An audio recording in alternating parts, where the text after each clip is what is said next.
He told America right on the campaign trail that he would be a dictator, and the heartland cheered. We love this guy. He says, "You're not going to be a dictator, are you?" I said, no, other than day one.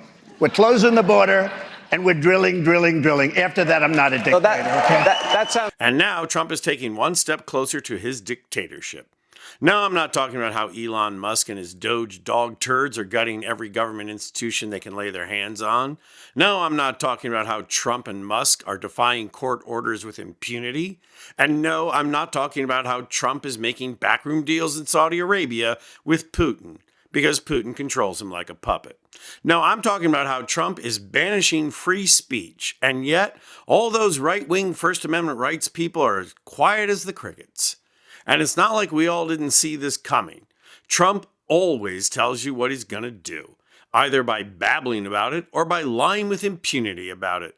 Remember when Trump knew nothing about Project 2025? Number one, I have nothing to do, as you know, and as she knows better than anyone, I have nothing to do with Project 2025. That's out there. I haven't read it. I don't want to read it purposely. I'm not going to read it. This was a group of people that got together. They came up with some ideas, I guess some good, some bad. But it makes no difference. I have nothing to do. Everybody knows I'm an open book. Let's talk about Project 2025. This is the conservative policy blueprint. You disavowed it during the campaign. You called it a product of the radical right. You've said some of their ideas were abysmal. I said some of it is. Some of it is very good. Some of it's very... Yep, she couldn't backpedal fast enough. So you take me to my question. You're now giving people involved in Project 2025 prominent roles in your administration. Are you changing your mind about Project 2025? No. Is this now the policy blueprint for the second Trump administration? Some people, if you take a look at the group, it was hundreds of people were involved. And I was actually, I reprimanded the whole group. I said, you shouldn't have placed this document in front of the voters. So everybody knew this was coming.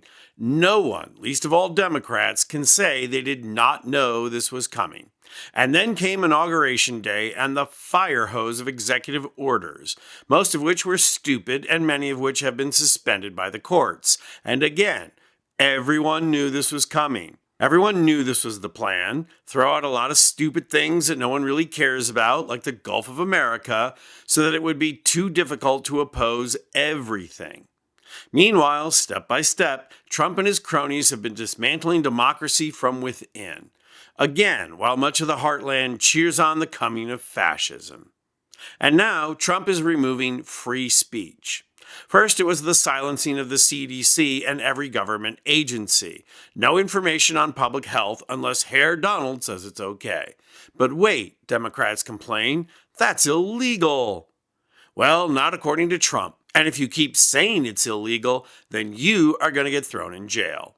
Trump is going to make that official with an executive order. Lastly, we have another executive order that President Trump signed relating to independent agencies.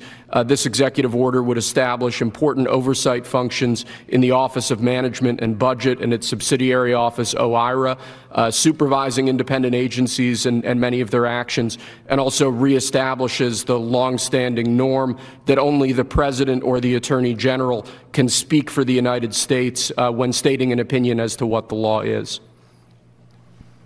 Thank you very much, Will. That was the primary purpose of this conference. Two things you can depend on. He always tells you what he's going to do, and Democratic leadership will be caught flat-footed when he does it.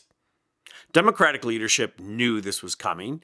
They had from November 7th until January 19th to come up with an aggressive plan to stop this before it even got started. And they did nothing. They had no plan. Chuck Schumer, Dick Durbin, Amy Klobuchar, and even the venerable liberal firebrand and Harvard Law professor Elizabeth Warren put together nothing during that time. Not one iota of a Senate plan. And it doesn't get any better in the House. Hakeem Jeffries may have a unified caucus, but he doesn't do anything. And his Pelosi-appointed leadership did the same thing. Nothing. No plan to implement on day one.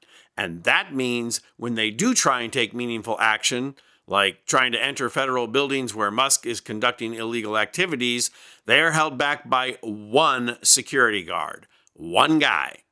Really? No one thought ahead about how you're going to forcibly gain access if opposed, because I'm sorry, folks, we're past the point of symbolic gestures.